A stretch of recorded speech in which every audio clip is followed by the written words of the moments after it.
Coming up in the greatest unfair Grimdark Iron Man Blind Rogue Trader playthrough ever, we make a huge mistake.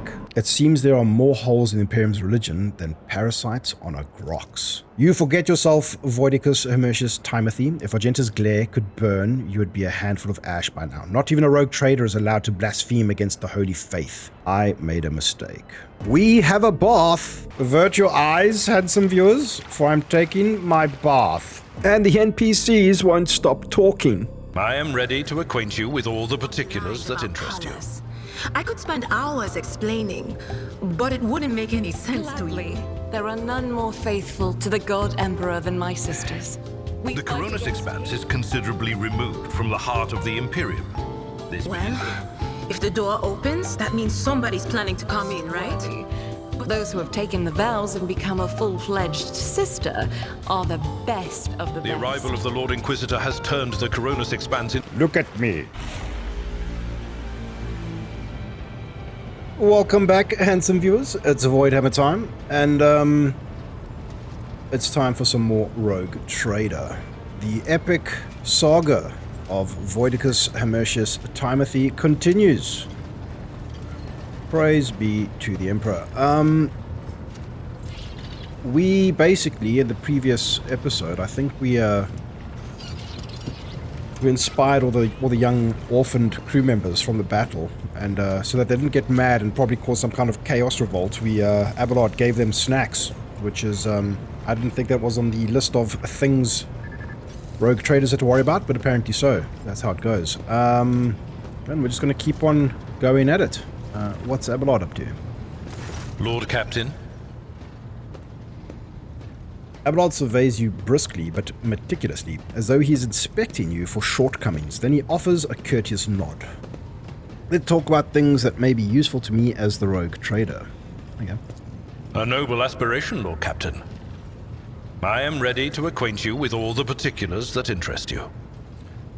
It's really odd that sometimes there's voice acting and sometimes there's not. I wonder if that's just budget constraints.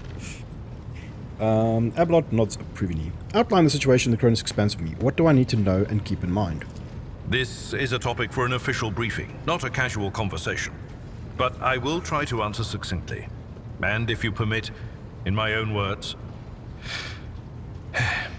The Coronis Expanse is considerably removed from the heart of the Imperium. This means that local warp routes become useless within months. Established pathways are regularly subject to attacks from all kinds of rabble. And in the only major port, the Imperium's frigates find themselves moored alongside pirate vessels. Okay, so it's like we're in the Wild West of the Imperium, like a fringe sector, which is very cool. Okay. Until recently, the Coronis Expanse could hardly have been called a region of the Imperium. The situation has changed with the arrival of the Lord Inquisitor, but not by much. This place operates under its own rules, you see. More radical, so to speak. But ones that allow for a non-standard approach where there is a promise of victory. The Coronis Expanse is considered rogue trader territory for a reason. Only rogue traders have sufficient military might, audacity, and the rights granted them by the warrant to survive the leap into the unexplored part of the Expanse, and in the event of a successful outcome, to hold on to whatever they manage to capture on the frontier. Okay. Who are the main players I need to be aware of in the Coronis Expanse? In the first instance, you should treat official representatives of the Imperium with respect. The Expanse may be on the fringes, but it still numbers among the territories of the Golden Throne. The arrival of the Lord Inquisitor has turned the Coronis Expanse into a less wild and uncontrolled region, to the regret of some individuals who had grown inured to the local lawlessness. Rogue traders such as yourself are also servants of the Imperium. They have been accorded special rights and powers. They wield immense authority within their territory, and they enjoy absolute respect in other parts of the Expanse. The most powerful of them are Caligos Winterscale and Incendia Bastal Chorda. Tread carefully when dealing with either of them. Okay, so there's 2 rogue traders operating in the area. Zook. If we are to speak of unclaimed territory, which is what Footfall is, among the scum that dwells on that handful of asteroids, there are 3 factions that wield considerable influence in the sector. The first is the Kazbalaka mission, organized crime in its most primitive form. It holds sway over the Liege of Footfall and has links to rogue trader Winterscale. The second faction is an offshoot of our shining ecclesiarchy, followers of St. Drusus. They are actively building their forces and hold influence over rogue trader Chorda. And finally, the third faction, the Explorators, a wing of the Adeptus Mechanicus. They are willing to die and kill for the secrets of the ancient technological heresies that are hidden among the stars of the Coronis expanse. That is so cool. So we've got an offshoot of the ecclesiarchy, so that's like followers of St. Drusus. I wonder if that's Sisters of Battle or just like a mission that's been sent out to just, you know, spread the word of the Emperor. The 40k universe is huge. There are millions of worlds, right? And this is just, everything's like a microcosm of what Warhammer represents. So that's cool. So we've got Adeptus Mechanicus Explorators. So they wouldn't be our allies? Is that what he's saying? Interesting. Conrad, our previous Master of Whispers, what can you tell me about his betrayal? What do you think he'll do next? You know, Lord Captain, I am no admirer of fine art. But when we next find ourselves in a civilized port, with time to spare, I will promptly find an artist and commission a portrait of the individual to whom you refer, with a hole between the eyes. Conrad Voidfear. That he committed his treachery and escaped with his life was an unforgivable oversight. Of all the ways to be vengeful towards somebody, that is probably the most creative one I've heard. Abelard winces as though from toothache, and he makes no attempt to hide his feelings. We both served Lord Captain Theodora for many years, and we never saw eye to eye. He was brash. He was never afraid of assuming responsibility, and he willingly took on difficult tasks. I am loath to admit it, but the Von Valancius Protectorate continues to reap the fruits of his labors to this day. His service always garnered my respect. But everything else about him made me want to wring the neck of that two-faced snake. But wouldn't that be... like, it feels like the Protectorate is then compromised because the Lord of Whispers was like a known, revealed heretic. So, like, wouldn't that bring into question everything and everyone? If you are taking comfort in the thought that we will hear no more of Conrad, prepare to be disappointed. You thwarted his plans, his meticulously plotted and nurtured treachery. He is sure to attempt to strike at you, and he will use his contacts and knowledge of the Protectorate to do so. The only question, Lord Captain, is whether you will be able to anticipate his next steps. I feel like whenever we go to a new encounter or area, it's going to be like, oh, we're loyal to Conrad, and it's the bad guys show up. That's all for now. As you wish, Lord Captain. I would like to know more about my seneschal. Not yet. You may call me by my first name if you wish. I must take my leave until... is this the beginning of a romance option? I must take my leave until next time, seneschal. Lord Captain. Abelard gives you a regulation salute. Very good. What's this guy up to? Greetings, Lord Captain. Oh no, again, by the throne. This cogitate will drive me crazy one day. Greetings, Lord Captain. Okay, map. Oh. Oh.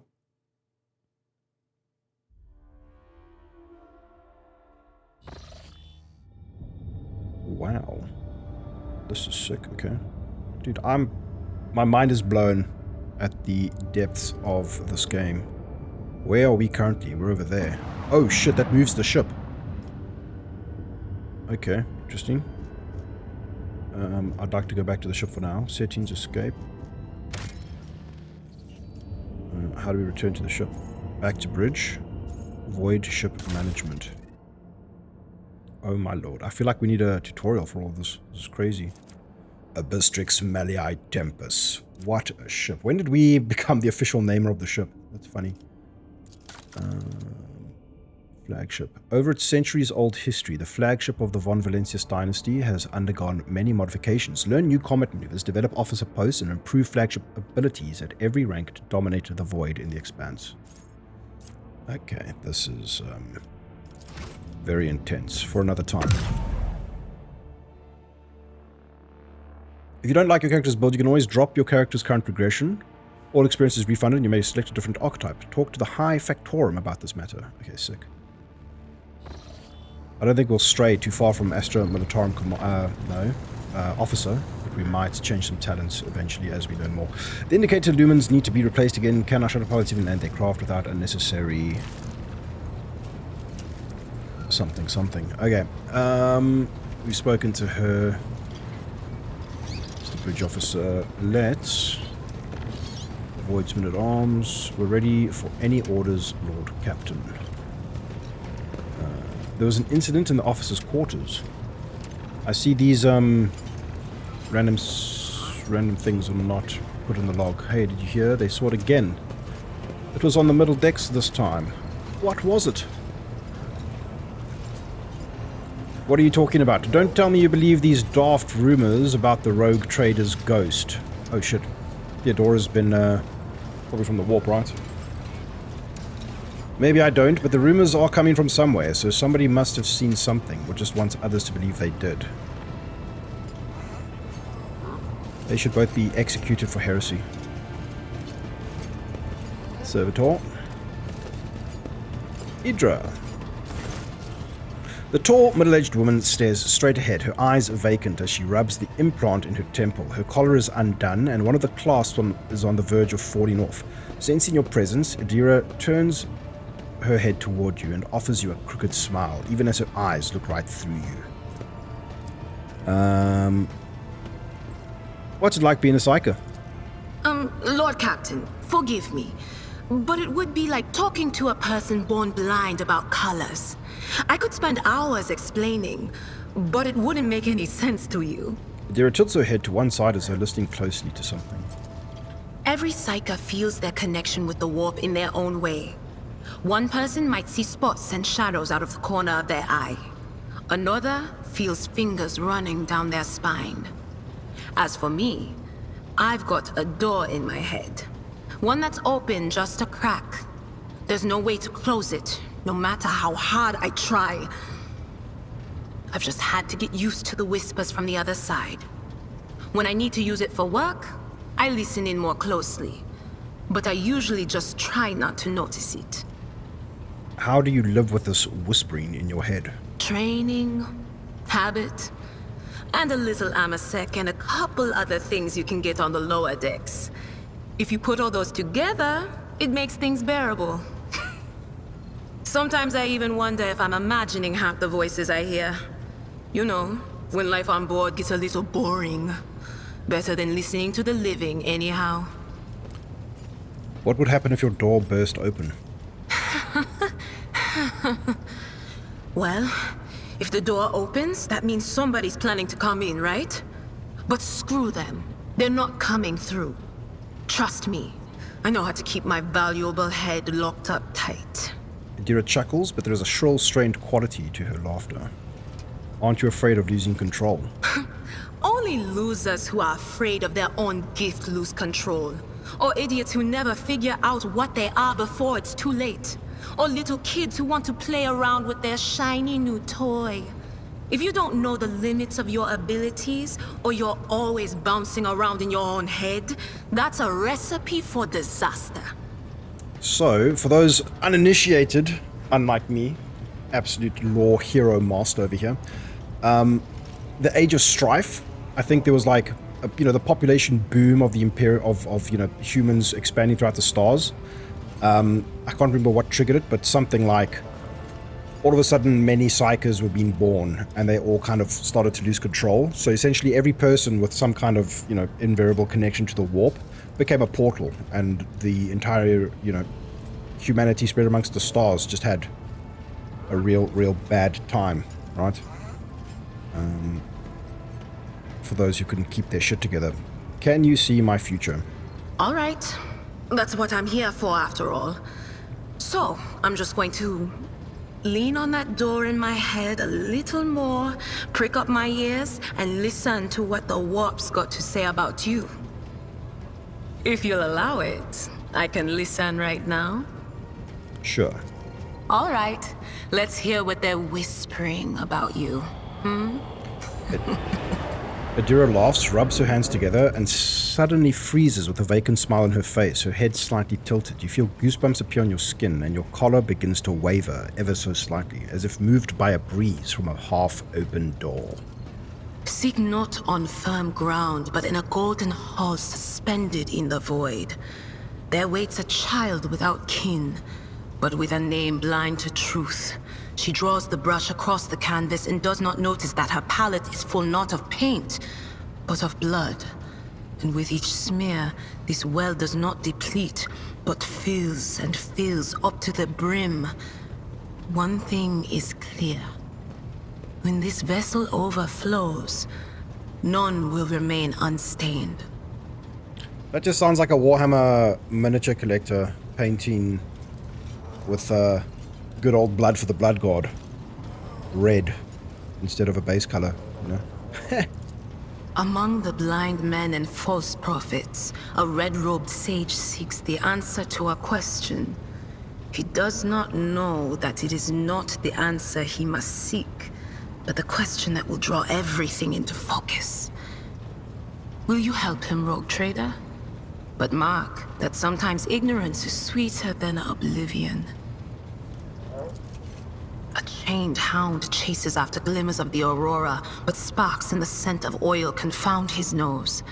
The chain trails after him. What will happen if you pick it up? Will you become his master, or merely another beast in the pack of his true lord? Chained hound chases after glimmers of the aurora, okay? The glow of dawn bursts forth from its prison. Dungeon walls cannot contain the dark essence wallowing in the dust. A naive cub pushes his nose into a familiar hand, one that holds death in twisted glass.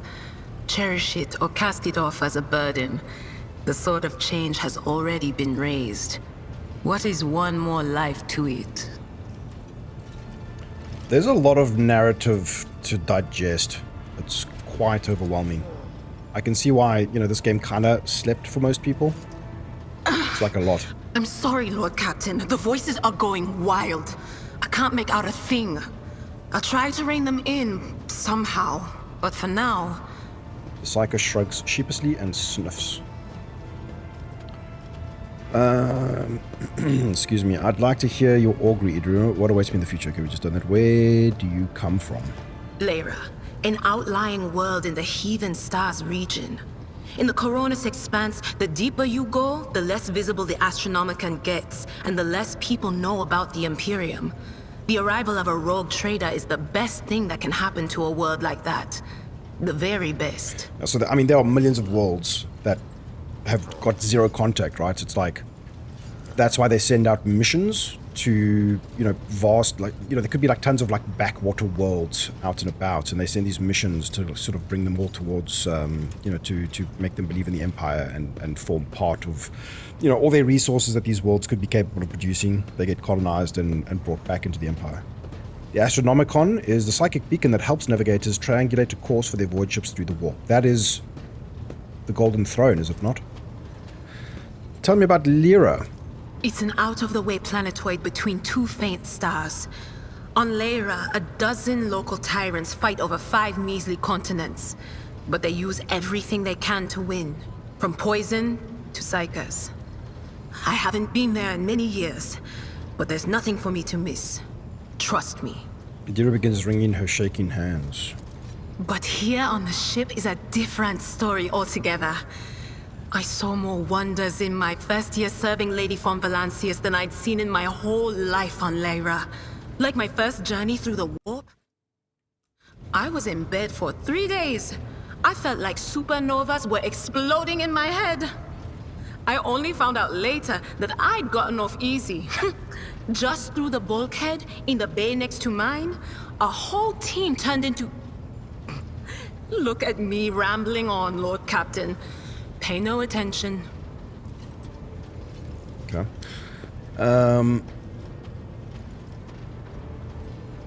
Okay, how did you end up in the Rogue Trader service? Theodora von Valancius paid a visit to the ruler I was serving at the time.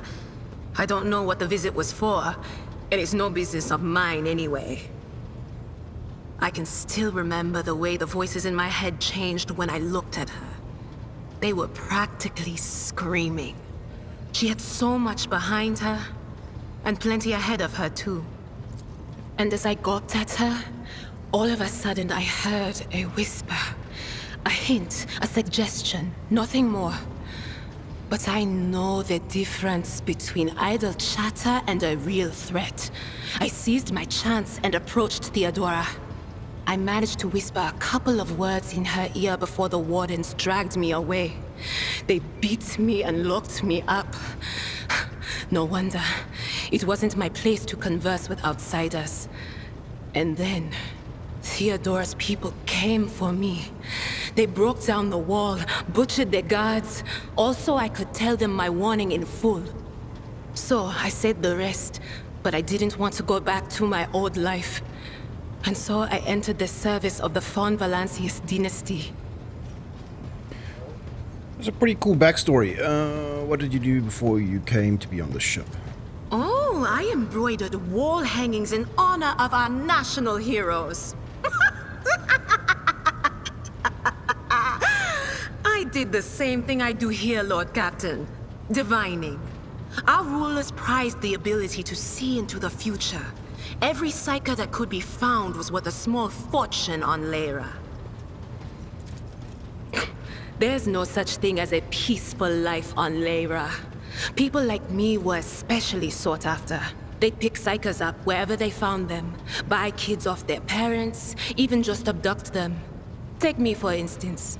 I got taken from my street gang. The older kids sold me when they noticed there was something off about me. The ruling dynasties had schools where they trained us and beat us black and blue. And then they packed us off to serve. Some of us held on for a long time, but others didn't last. Not everyone's as smart and talented as me, you know. Some people crossed the line and were out of commission before their time.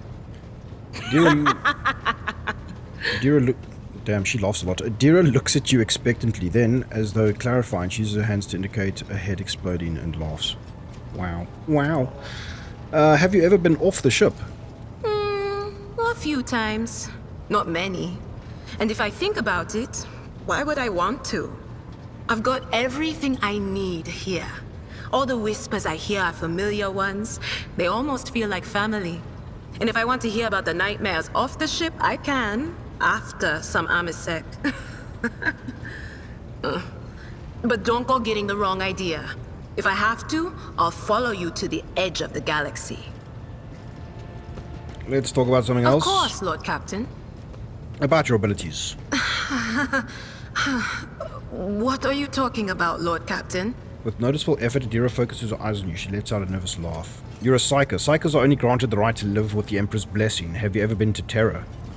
Oh, is she an unsanctioned psyker? Look, Lady Theodora couldn't care less if some eggheads measured my brains or not. It's not about the seal on your forehead, get it? It's about what's in your gut. If it's rotten or not. My gut's stronger than the adamantine on this here ship. And my implants are better than the ones they put in you on your Terra. If they weren't, I wouldn't have lived as long as I have.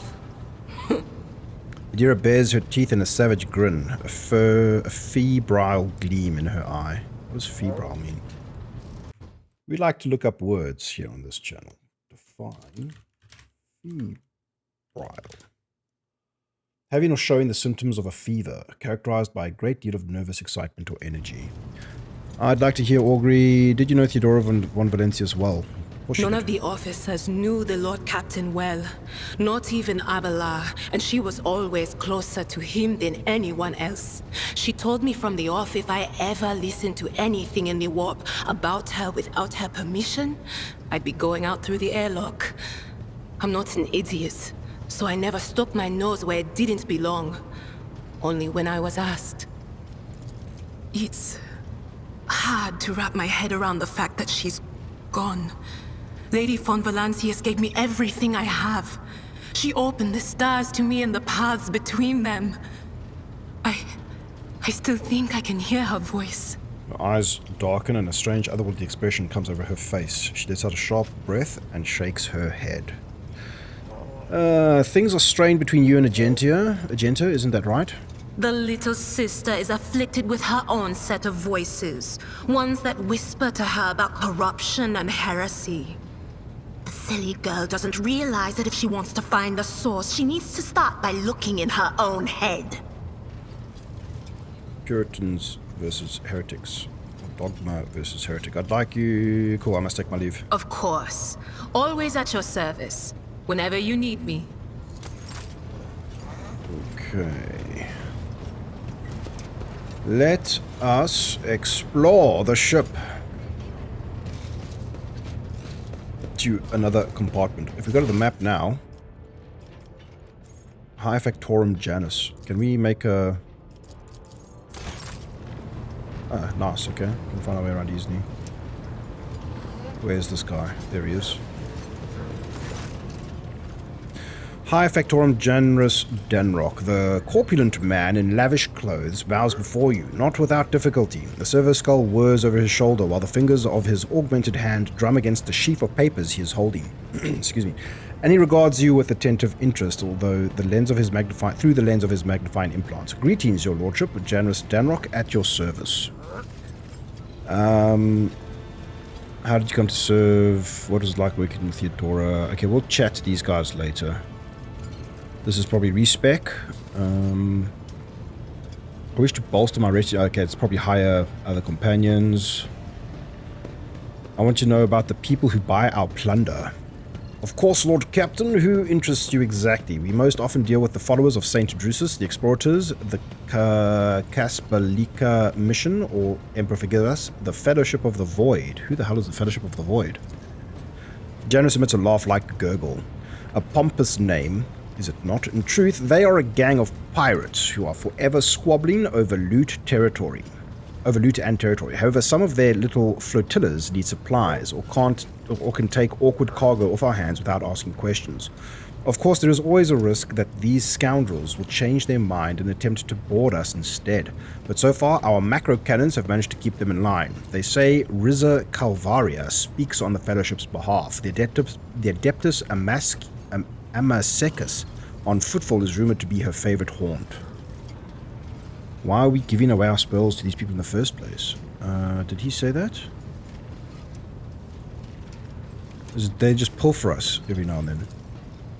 But you profit from them, of course. Most of the things you will find during expeditions are complete junk to one such as yourself. But the less fortunate and affluent servants of the Emperor think them treasures, especially when they are bestowed by the great rogue trader himself. Drusian fanatics and pirate cutthroats, Kasbalika dealers and explorators, none will refuse our help in these dark and trying times, and there may come a time when we shall be the ones requiring aid, and it would be beneficial to have allies willing to provide it. Okay, I'm getting Mass Effect vibes here, where you need to go to all the different factions and make sure that they can help in the final battle type thing.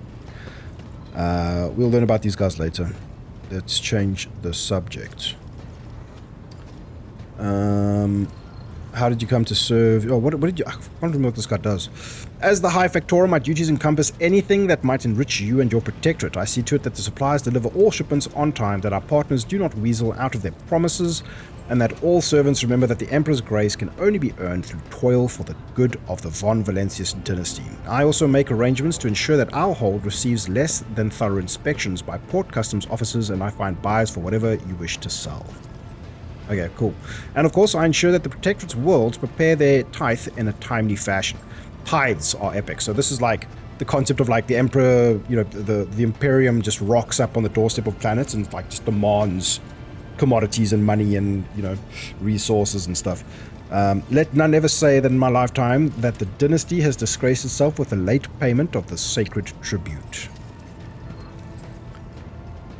I love this universe. I think that's it for now. I shall return later. I shall await your instructions, Lord Captain. Oh, yeah. Who else is worth talking to here? Jocasta Sauerback. Who is that? Jocasta. Who's this guy? Jocasta Sauerback. Okay. Jocasta Sauerback is the very picture of discipline. Her uniform is exquisitely pressed, her armor is polished, and her posture is imposing and rigid. The only flaw in her immaculate appearance is the heavy Enforcer's maw, which is worn and battered from frequent use. She salutes you with a practiced motion. Greetings, Lord Captain. Okay. How did you come to serve on my flagship? You're wearing Imperial Navy armor. How did you come by it? What is your opinion of me as Lord Captain? I want to know what you think about the other officers. What is your service? I'm ready to answer any questions, Lord Captain. What are your duties? I am responsible for upholding safety and order aboard the ship. Guard duties, patrols, finding and punishing troublemakers. In addition, my enforcers ensure that the crew follow all directives and carry out their tasks properly. As they say in my family, a servant who shows disobedience today prepares a right tomorrow. There are thousands of people aboard this vessel. How do you maintain order? This place is like a city. 2 words, Lord Captain: suppression and fear. The base nature of the rabble cries for an iron grip, lest they give in to their animal urges. We have many well-tested measures to prevent it. Random night searches, preventative interrogations, corporal punishment, and executions. Of course, the laws of the ship equally apply to the officers. We eradicate the canker of insubordination wherever we find it, without mercy. I hope you'll not repeat the mistakes of the previous Master-at-Arms. You can be sure of that. He was a fine enforcer, but suffered from the fatal flaw of trusting his associates. I myself lack that weakness and trust no one except you, Lord Captain. Let's change the subject. Yes, Lord Captain. What do you think about the other officers? I do not trust them, but I do not trust anyone. Mistress Tolman has too much power and will surely be tempted to start deciding for herself what information to share with the crew on your behalf and what to withhold. Ravor is closely intertwined with the ship's systems, which opens up plenty of opportunities for sabotage. He must be watched. As for Danrok, forgive me, but a man of his size and habits cannot help but steal. Okay. What is your opinion of me? I do not doubt the astuteness of your decisions, but beyond that, I am impressed with you. I have heard about the brutal punishments that you have endured. Lord Captain, she looks away, but before she does so, you notice a strange spark in her eyes. Your tenacity deserves admiration. That was the negative thing that we chose in character creation. Awareness test succeeded. There is fire in the black depths of her gaze. If she could, she would devour you whole with her sidelong glances. What? She loves me. You forget yourself. You forget yourself. Of course, Lord Captain. She forces herself to look at you again, and this time you see only impassivity in her eyes. What can you tell me about Abelard? The Seneschal is a model of competence and fidelity, and all the officers and enforcers look up to him with gratitude. A grimace of fierce devotion takes hold of Sauerback's face before she abruptly grits her teeth and continues. It is all the more distressing to see that the years have not been kind to the deeply respected Master Wassarian. Soon there will be no rejuvenant treatment that can save him from the mistakes inherent in such advanced age, but we are ever watchful and will be there to steady the trembling hand of the honored veteran if need be. Is that about Abelard? She's saying he's old. How did you come to serve on my flagship? I come from the noble Sauerback family of the capital world of Dargonus. I dare say that our house is renowned for its loyalty and strict adherence to the law, and the members of my family have been your faithful enforcers for centuries. I am honored to be the 6th Master-at-Arms named Sauerback to serve on this ship. Jocasta speaks with words with unmistakable pride. Man, it's such a deep, crazy universe, and the fact that it runs this deep is just insane, that people have thought of all these crazy ideas and concepts. How did you come by your armor? I inherited it from my previous Master-at-Arms. Like the esteemed Seneschal, he left the Navy to serve Lady Theodora. He brought quite a few officers with him and established a tradition. Upon the death or resignation of an enforcer, his or her armor would be passed on to a fellow officer who had distinguished themselves in the course of their duties. I was awarded armor in this way in my time, and upon the death of my predecessor, I inherited his personal armor. Why are you here instead of basking in luxury on Dragonus? Because of my cousin, Marcarius. A furious crease appears between her brows. I cannot stand him, but the feeling is mutual. We can hardly be in the same room together, so I jumped at the opportunity to become your enforcer. I should thank my obnoxious cousin for nudging me toward the best decision of my life. I serve you with all my heart and wish for no other fate than this one. That is all for now. Proud to serve the dynasty. Okay, who else do we talk to? Cronus Expanse map, Vox Master Victus, spoken to him, Enrich Monteg. Where did... what's her name go? Argenta. She disappeared. Enric Monteg. Who is this guy? Oh, it's this guy. The Infernus Master. He's basically a fireman. The Infernus Master nonchalantly... It's so 40k. It's like, he's a fireman. What could we call fireman in the 40k universe? Oh, the Infernus Master. Nonchalantly lights a iho stick from a thermal cutter and spreads his arms in a welcoming gesture.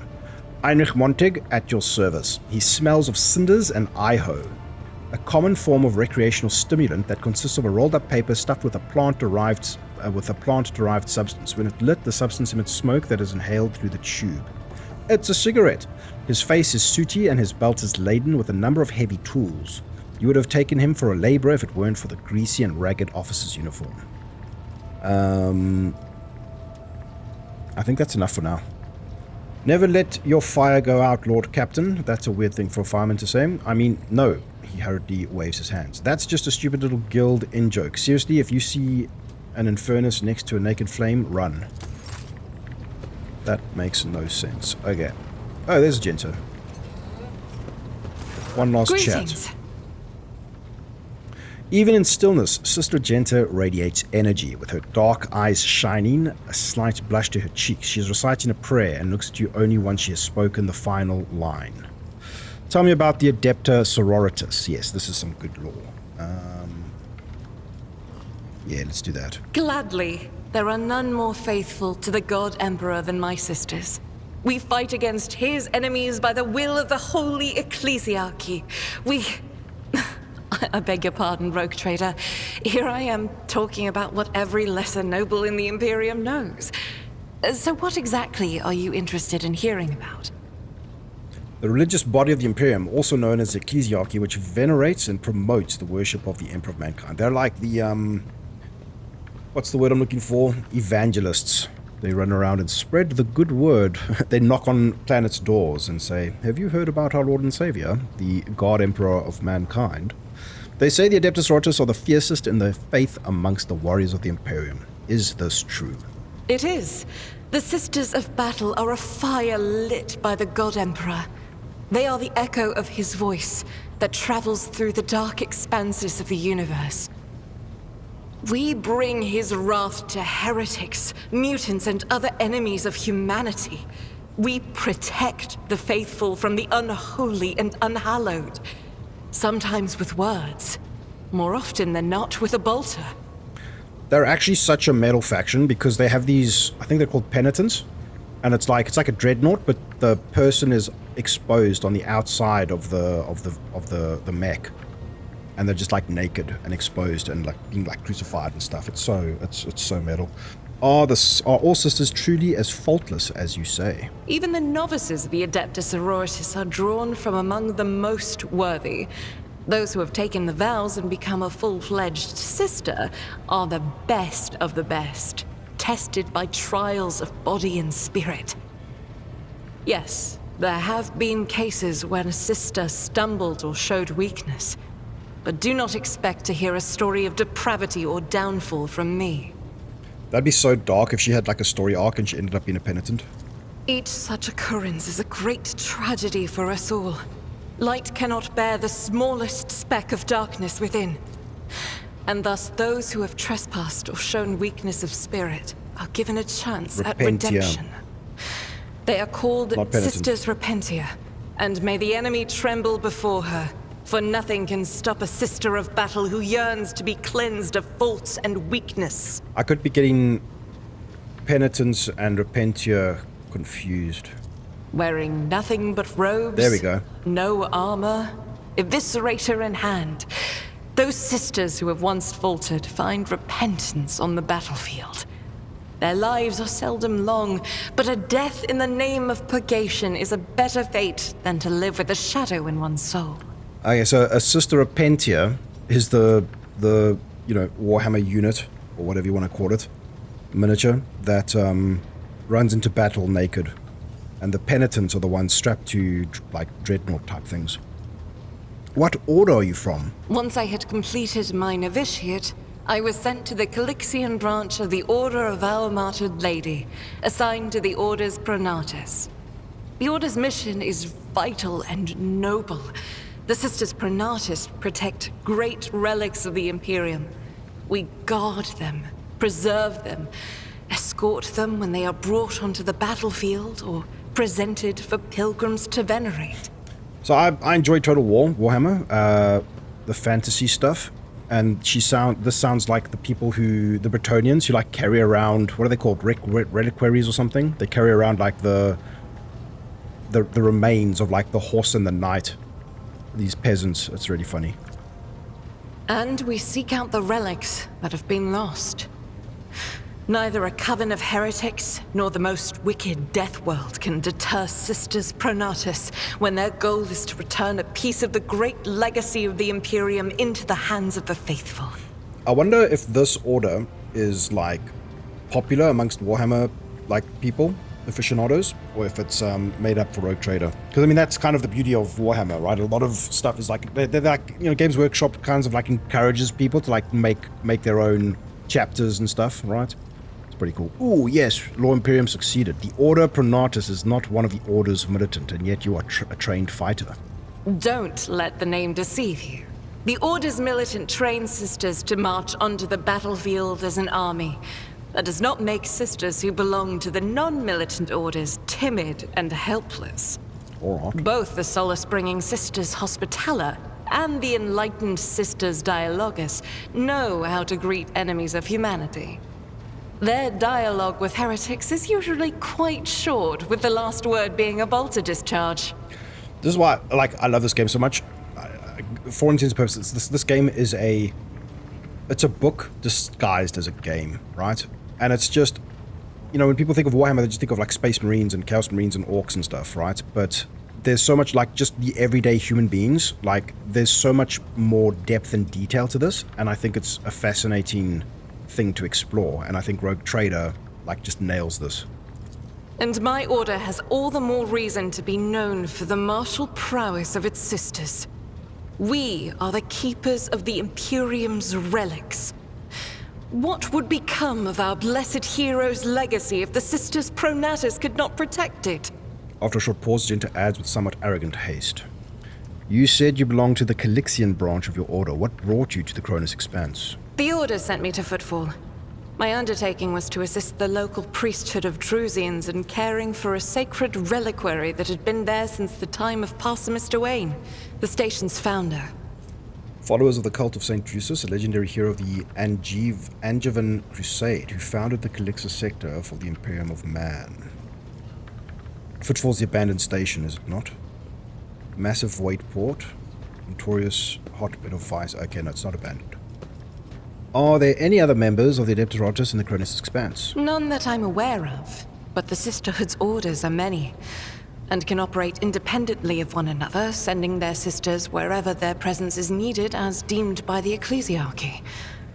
Perhaps somewhere in the Lord Inquisitor's retinue, may his path be blessed, my sisters perform their duty as we speak. I wish it were so. Even a single evening spent in joint prayer and training would bring me joy. I have no more questions about the Sisterhood. Should any more arise, keeping them to yourself would be imprudent. It is a virtue to take an interest in holiness. Yes, indeed it is. For the God Emperor. About Tell me about yourself. Me? I am the Emperor's daughter and his servant. What else is there to tell about me? She's such a zealot. How did you end up on Theodora's ship? I first came here when I found myself in need of passage from Footfall to a remote planet. But I imagine what interests you is not that first journey, but rather what brought me aboard prior to the cultist attack. That story is complicated. It just so happened that She stops short. I made a mistake. In a moment of laxity, I was ambushed by the accursed followers of the archenemy. I was badly wounded. Lady Theodora came to my aid and brought me aboard her ship, where crew attended to me in my weakened state. It all happened not too long ago. I had barely recovered from my wounds when the cultists struck. Truly, the servants of evil know no rest. There is no place where we can be safe from their machinations. What happened to the people who wounded you? Did Theodora's men eliminate them? Sadly, they did not. Lady Theodora was in a hurry and chose not to stay on the planet.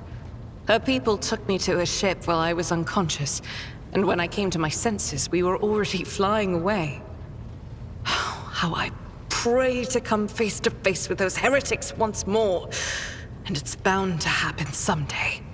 Where did this happen? On one of the recently discovered planets in the Expanse. No one suspected that it had already been tainted by the filth of heresy.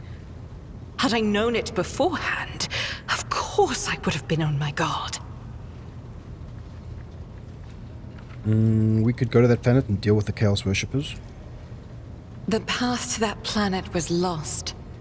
All the knowledge is gone, along with the previous navigator. It would take immense effort and resources to rediscover the route. The heir to the von Valanci's protectorate must have plenty of other issues to deal with right now. Perhaps later, when the skies above our heads have cleared. Is it difficult for you to accept that you made a mistake? It happens even to the best of us. Does it though? My mistakes are my burden to bear. I'll find a way to atone for them. Argenta says heatedly, then she frowns and lowers her head for a moment. What was it like traveling on Theodora's ship? I hadn't been here that long. Just one journey from Footfall, and the other journey, the majority of which I spent in the confines of the medbay. I can't tell you much about the first voyage. I was more focused on prayers and ruminations than on the people around me, or the journey itself. Alright. During the last journey, Seneschal Viserion stood out for me. He came by several times to ask about my health. He's an honorable man and a loyal servant of the Imperium. I think he is as meticulous in his inspections of the logistic systems as he is in his inquiries about the health of the occasional sister of battle aboard the ship. This is the second or third time I've heard about Viserion. Who is that? But not all of Theodora's people have earned my trust. You know who I'm talking about. There is no place for Idira Talas among the God Emperor's faithful. I'm surprised she wasn't in league with the cultists. And I'm equally surprised by how deep heresy and treason run in this place. I'm glad we all made it through that dark hour. May the day that follows be bright. Indeed. I don't have any more questions. Thank you. As you wish. What is it that's keeping you in my retinue? The ship was targeted by heretics, which means that my presence here and the assistance I provide to you are my sacred duty. Sooner or later, I will likely have to return to Footfall to protect its reliquary. But for now, I wish to remain a part of the Rogue Trader's crew. It pleases me to have a servant of the Golden Throne in my crew. May the enemies of the Imperium tremble before our onslaught. I enjoy your company, Argenta. I hope that you remain in the crew and that the ship becomes your home. You might be of use to me, and so I have no problem with your presence. I see no place for you in my ship. We will take you to Footfall, and that will be all. I think it pleases me to have a servant of the Golden Throne in my crew. So they shall. Thank you for this conversation. Until next time. Cool, I think that's enough chit-chat amongst the crew. To the Lord Captain's quarters. Yes, let's go to my quarters. We've got no injuries or anything. I assume this is where you sleep. It's like in Baldur's Gate you sleep in a camp. Okay, you've got a frickin' floating fortress. Who are these people? They're not people. Von Valentius Dynasty... Ancestry Records. What is this? Shrine of Remembrance. I think I know what this is. These are the people who did the first Kickstarter, I think, if I'm not mistaken. That's very cool.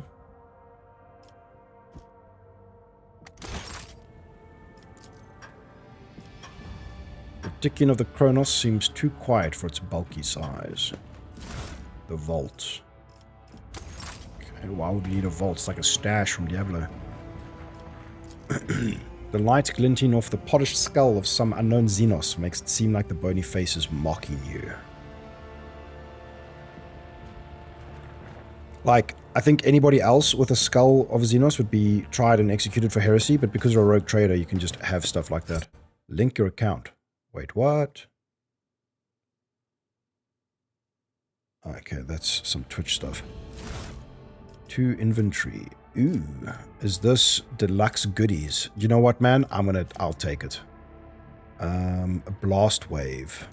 Are these weapons OP? Heirloom auto pistol. Wrath of Saint Drossus. Wow. Pay to win. Do you know what? Because unfair terrifies me, that we might die in a boss battle, and because we're doing the Grimdark achievement, I will use these weapons. The bookshelves are packed with ancient books, piles of papers and tomes, many of which look rather worn.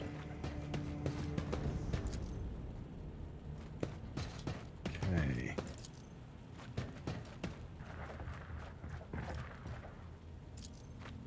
What is this? The positions of the pieces of the board suggest that this game of regicide was interrupted. The winner was never determined. The glinting of the displayed weapons is mesmerizing. You've never seen many of these articles before. This fine sculpture, made from strange metal, seems to absorb any rays of light that fall upon it. Liturgies of the faithful to his word and name. The text below this solemn heading looks noticeably faded. It appears that the prayer book has been kept open on this page for a very long time. This is bizarre fragment hung on a trophy board. The light, smooth surface of the object is dotted with dark spots and crumbling holes. What are you doing in my chambers? Master of ablutions. Would you like to take a bath, your lordship? Perform your ablutions. Does that give us any practical benefit in the game? Avert your eyes, handsome viewers, for I'm taking my bath.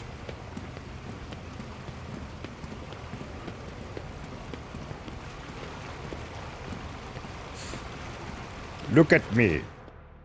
Look at me whilst I bath. This is insane. Okay. The soothing water caresses your senses, and your grateful muscles welcome the chance to rest. A pleasant languor spreads through your body as you allow yourself a moment of quiet relaxation. Relax and close your eyes. Address the Master of Ablutions. I wish to see someone for my So you just sit naked in the bath and people come and see you. That's funny. You two get in here, are quiet company and pleasant conversation. Finish your ablutions. Relax and close your eyes. The tension slowly retreats as you bring yourself to complete stillness, joint by joint, muscle by muscle, pore by pore. Before long, you have surrendered the bastion of your body to the bliss of oblivion. Troubles, worries, loss, such things do not belong in this newly established dominion of tranquility. There are only the infinite waters of weightlessness, in which, stripped of all things superficial, the mind of Voidicus Hermertius Timothy von Valentius drifts in silent bliss. It is a conscious mind. What fills this consciousness? Oh, shoot, okay. Dogmatic. Thoughts of his monumental duty to the Emperor. Such duty can only be fulfilled through service and death, for such is the price of humanity's victory in the everlasting war. Iconoclast. Thoughts of those who keep him afloat in these waters. Who will drown and who will we manage to pull to the surface? Heretical. Thoughts about the price paid for power, the inconstant paths through which such power is obtained, and the people and things he will sacrifice for the sake of his supremacy. Only a desperate desire to lose himself in these precious moments of peace and quiet before they are gone. Let's go dogmatic. The sacrifice of many paves the way to a triumphant future for the Titan, that is the protector of the Imperium. It is a heavy burden to be the ground beneath his feet, but it is glorious to serve such a righteous purpose in unity. This moment of serenity soon fades. The body reclaims the mind, binding it once more to the familiar shell of flesh, sinew, and bone. Finish your ablutions. You feel revitalized. This was truly an experience worthy of a rogue trader. Okay.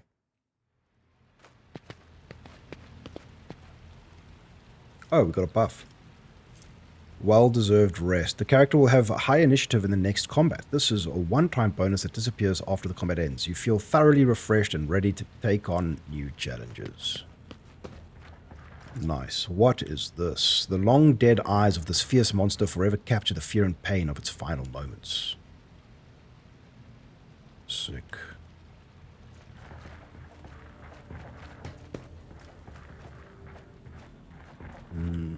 Okay.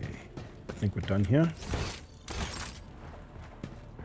What's this? Loot and loot. Wait, is that loot that we can loot?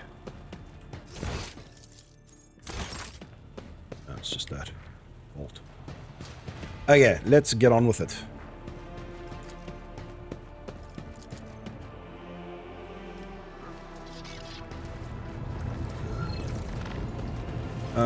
I mean, while we're here, we might as well do some exploring. Bridge Technomat. Greetings, Lord Captain. What are they doing?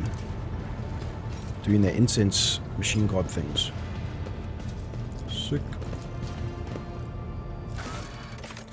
Lord Captain's quarters, Voidship Shrine, Astropathic Chapel. Let's go to the Voidship Shrine. Choose party members. Accept. Every ship in the Imperium has shrines. This is where the servants of the Ecclesiarchy watch over the purity of the crew's faith and fortify its members' spirits on journey after journey through the dark corners of the galaxy where unthinkable horrors lurk. Nice. Is there money to be made? Augurator Tech Priest. Reliquary maintenance cycle proceeding normally. Do no deviations from sacred protocols detected. There is a volunteer's mark on the servitor's forehead. This man chose lobotomy willingly and at a young age. That's fucked up. Glory to the rogue trader. To another compartment. What is all this? Imperium Invictum. The shards of an unknown Angivan crusade warrior's twin blades returned from the pirate captivity by the grace of the Emperor. I always keep my options Behold open. my sacred relics. Behold, Law Imperium. Let's pass it. I'll learn from this mistake. Oh no. Failed. We rolled a 68. We needed to roll less than 65. A collection of antique weapons, though they are no longer fit for battle. Their sight continues to inspire righteous souls to new feats of glory. Oh man. We're the worst Lawmaster ever. Reliquary maintenance cycle proceeding normally. No deviations. It's the Pope. Confessor Adalbert. Confessor Adalbert, a plump, rosy-cheeked old man, is lighting candles, taking his time with each. Glints of fire dance on his heavy golden aquila, and in the sky-blue eyes as he addresses you, smiling. The Emperor protects, your lordship. Are you here to pray, or have you mundane matters brought you to me? There is an incredibly profound quality to his voice, and he speaks with mesmerizing timbre. Was he at the, the 5 o'clock meeting? Did Lady Theodora come here often? Your predecessor always had due concern for the reliquary's maintenance and its needs, and under her rule, faith occupied its proper place on this ship. Abelard, Adalbert gives you a diplomatic smile. What is it you do on my ship? I am the ship's confessor, your lordship. No vessel that abides by the Imperium's laws can sail the void without a spiritual guide. Even a smaller-sized ship that does not have a member of the Ecclesiarchy on board entrusts all matters of faith to the lay person who is a staunch adherent of the creed. A rogue trader's flagship naturally is expected to have a confessor who comes from a line of his reverend servants. I am such a one. I am entrusted with caring for the reliquary chapel and dynastic crypt. I also conduct liturgies, consecrate the ship's bays, and strengthen the crew's hearts. Whenever a dark hour is upon us, lest any among them falter in the face of the horrors lurking in the darkness and fail in their duty. What is the dynastic crypt? Every rogue trader takes care to maintain an appropriate place of repose on board their flagship, for their capital may change with the passing of centuries, but the vessel of the Emperor's anointed serves them for millennia. It is more than just a symbol of the dynasty's authority. It is the source of its power, the Lord Captain's seat in the void whence they reign over their many lands. Excuse me. The Von Valencia's crypt is where rogue traders and their most loyal servants are laid to rest. As the ship's confessor, I perform the rites of burial and remembrance for these honored dead. Adalbert lets out a heavy sigh. It never occurred to this old man that he might have to send Lady Theodora on her final journey, but all is the Emperor's will. I would like to find out more about this place. Adalbert smiles warmly at you. I could talk about the Reliquary Chapel for hours. Is this the only place of worship on the ship? Why, no. There are multiple sancta on every deck, where your subjects pray fervently and the clergy keeps a close watch on the firmness of their faith. This, on the other hand, he gestures around at the glittering reliquary, is the holiest of holy places, where only the noblest amongst your servants are permitted to set foot. Iconoclast. I want those on other decks to be able to partake of this exuberance as well. Adalbert's eyes arch upwards. His eyebrows arch upwards. Truly a most generous and gracious gesture, your lordship. I will arrange for the commoners who have distinguished themselves in the service to be allowed in here. An event like that will fill them with fervor, and they will pass down the memory of what they have seen to their offspring. That's so... like, this is where the sad eye comes, man. Where does this collection of sacred relics come from?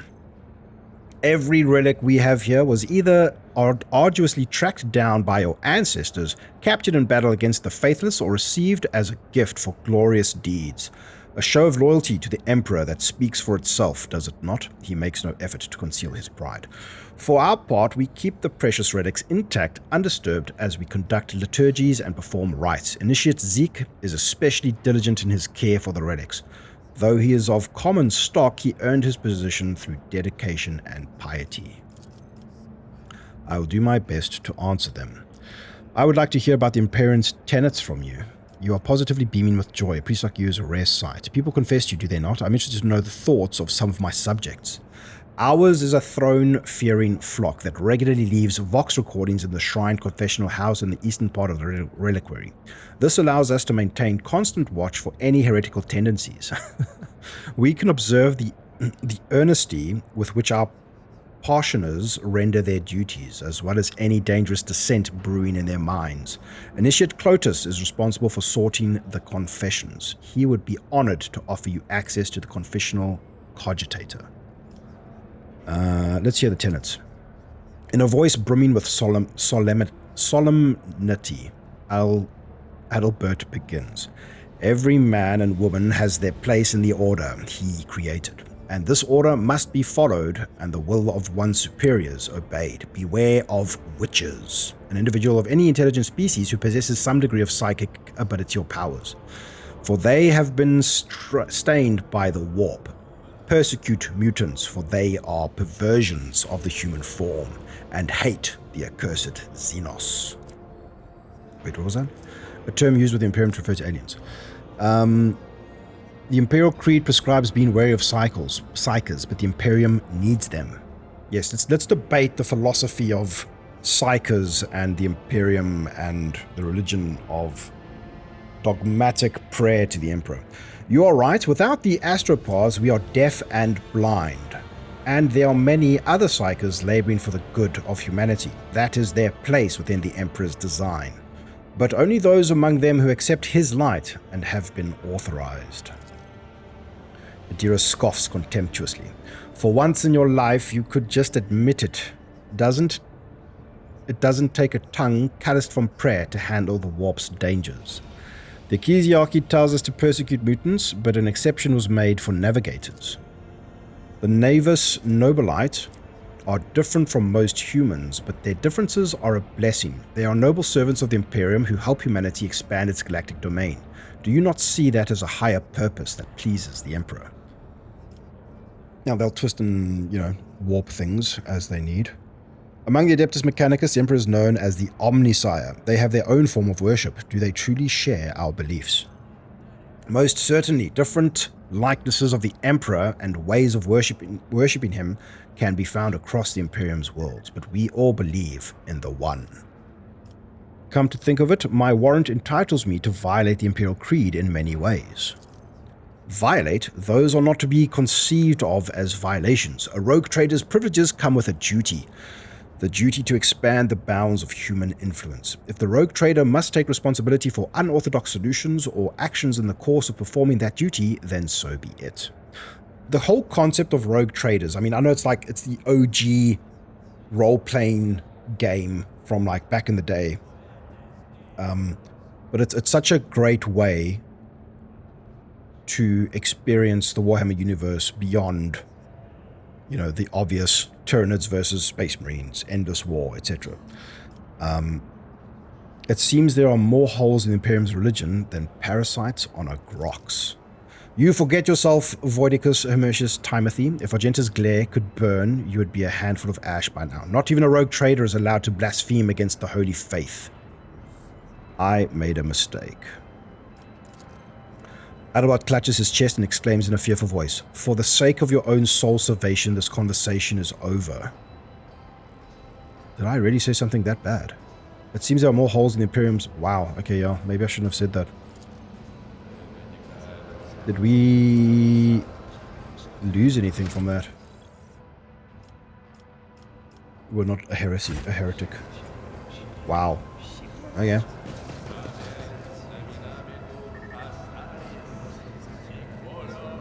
The censer clinks melodiously with every swing, filling the air with fragrant smoke. Offer a prayer. Yeah, we'll repent for our sin. You recite a prayer, the one you remember best.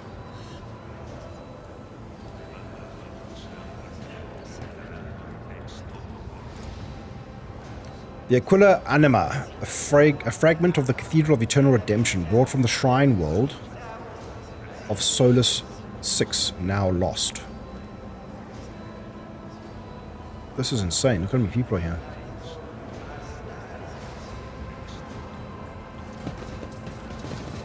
This is crazy.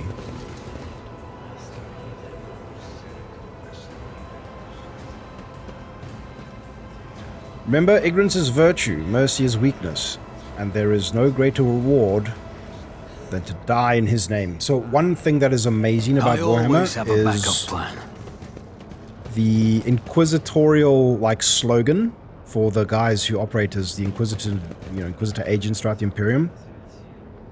Their slogan is "Innocence proves nothing." How great is that? It's so great. The machine in the shrine confessional emits a low hum as it processes the congregants' vox recordings. Initiate Clotus. A lanky initiate is leaning over the cogitator, an expression of extreme mental effort on his face, his fish-like round eyes peering into the screen. "Grant me understanding, master, grant me wisdom." He winces as you approach. "Your lordship, how can I be of service?" "Who are you and what do you do here?" "I am Clotus, junior cleric. I sought recordings from the shrine confessional to pass on to higher-ranking clergy." "Tell me more about this confessional." "Our parishioners come here to repent, to share their innermost thoughts and observations of their neighbors. The sacred machine records all confessions and alters the voices beyond recognition." "Is there a way to find out who made which confession?" "There is not." Clotus shakes his head resolutely. "That would undermine the usefulness of it. The first prototype wasn't anonymous, so those confessions might as well have been carbon copies of each other. Everyone was impeccably diligent and pious and whatnot. But as soon as the machine spirit started keeping the names secret, the parishioners opened up." This is just like Catholicism taken up to cranked up to 11. "Good thinking, make it anonymous, keep up the fine work." Requires a heretic. Oh, wow, okay. Good thinking. "I will endeavor to do so, your lordship. I have other questions." "What does your lordship wish to know?" "It appears you are having difficulties." "Nothing escapes your lordship's notice. As it so happens, I am struggling to categorize 3 rather peculiar confessions. I wouldn't have dared tell you about them, but I think they may have been left by senior officers, which would make this matter of the highest order, one that is far beyond my meager understanding." "These confessions, you see, are far from being examples of pious conformity. I dread the very thought of dissent or heresy poisoning the minds of some of the most eminent members of the crew. But I cannot change what I heard." He bows his head in reverence. "I cannot share this with anyone but the Emperor's anointed, nor can I allow anyone but your lordship to listen to these messages protected by the secrecy of confession." What makes you think these confessions were made by senior officers? These parishioners were well-spoken, meaning they were used to addressing an audience. Perhaps they issue orders and are vested with power. And well, after categorizing so many confessions, I have learned to notice the subtle differences between them. Let me hear them. The initiate steps aside, putting the cogitator at your disposal. Alleg, Dissent, Impious Doubt.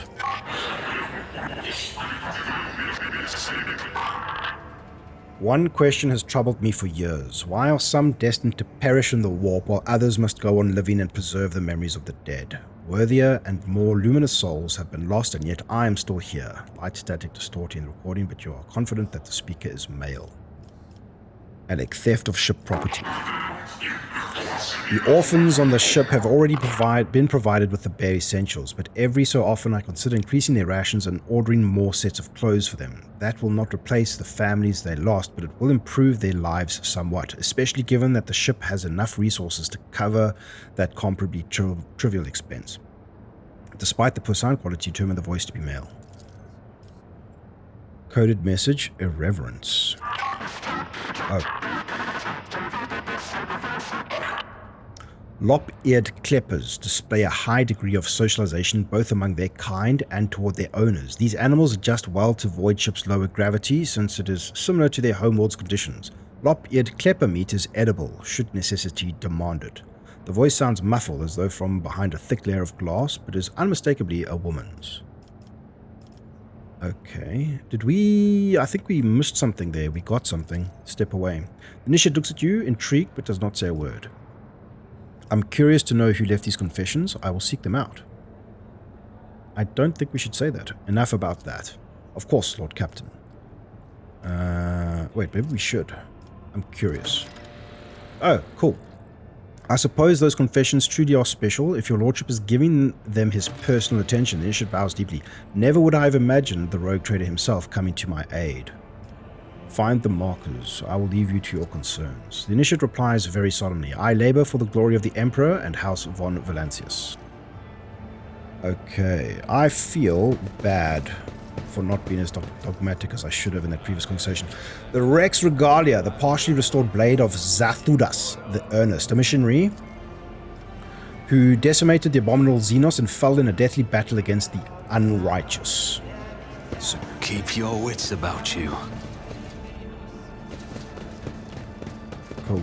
Commerce, 60%. Just as I planned. Yes. An ancient-looking chainsword without a fuel engine rests on the weapon rack. The shape of its teeth make you think of the Ulma Universalis, a pattern from the Angevin Crusade era. The skeleton inside the sarcophagus is holding a spherical object gleaming with gold. Zeke. The broad-shouldered young priest makes the sign of the Aquila. The Emperor protects, your lordship. How may I be of service? Who are you? Initiate Zeke, your lordship. I recite prayers and help Confessor Albert with the rites. What is this relic next to you? The initiate looks over at the sarcophagus. The skeleton within is clutching an orb made up of many tightly fitted hoops covered in glyphs. A mysterious object, but undeniably a holy one. It was donated by a group of pilgrims who studied the legacy of the great missionary Nadine Alinikov. They believed there was something inside that only someone truly righteous was meant to have. One of the pilgrims was so desperate to witness the moment of the orb's opening that they bequeathed their body to us. What? Do you have any ideas on how to open this orb? One of your predecessors was the last to attempt solving this relic's mystery. It happened a long time ago. Before Lady Theodora was born, that's all I know. Why not just disassemble it? To damage a sacred relic is an unthinkable crime, and to use force to bypass the test of wisdom and faith it contains is terrible blasphemy. Open the reliquary. I'm going to try solve the mystery of the orb. The initiate opens the lock and hands you the orb. Someone has already moved the hoops around, trying to arrange letters into meaningful sentences. It will only take a few more rotations for the orb to split cleanly into 4 parts, each with its own question. The answers should presumably be formed using adjoining hoops. Form the question in the orb's first quarter. My light reaches everywhere. The greedy will see me in gold, the scholars in humanity's cradle, but only the righteous will see me within their souls. Well, hold on. My light reaches everywhere. The greedy will see me in gold. The scholars in humanity's cradle. But only the righteous will see me within their souls. It's got to be Emperor or Strength. The Emperor's light reaches everywhere. The greedy will see me in gold. That could be Throne. The scholars in humanity's cradle. Emperor has been around since the Neolithic era, but only with righteous will see within their souls. I say we go Emperor. Was it too obvious?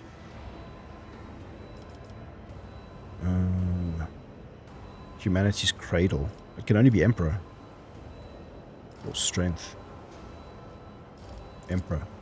For better or worse, something clicks inside the orb. Form the question in the orb's second quarter. I am within every human, and my loss is feared, for without me comes the end. But give me to the Emperor, and you will be eternal.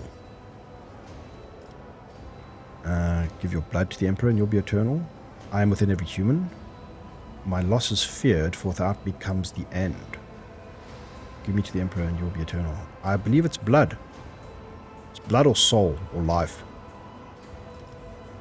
Life or, let's say blood. Another soft click comes from inside the orb.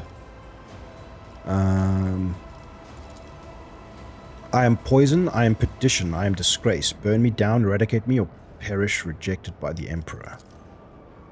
Your sharp mind, decision consequences.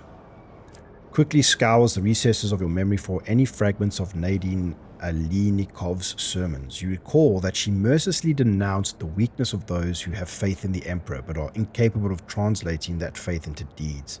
She must have despised the shortcoming of the soul more than any other.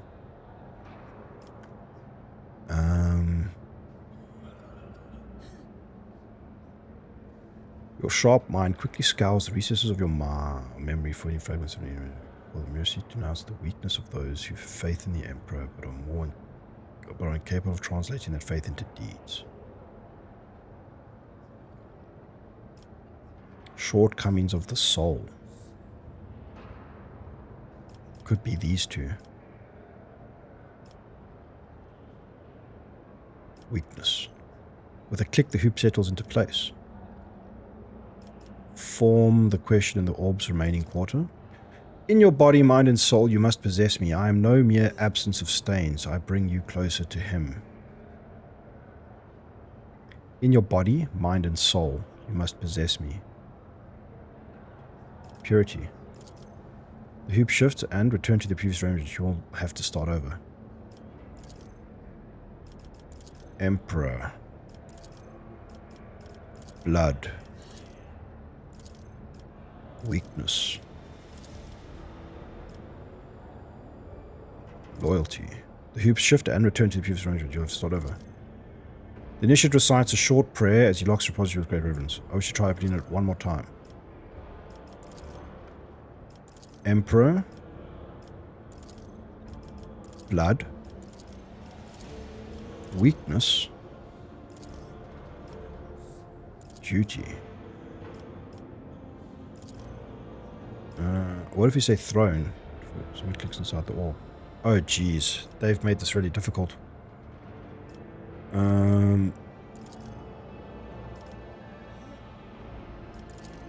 Blood.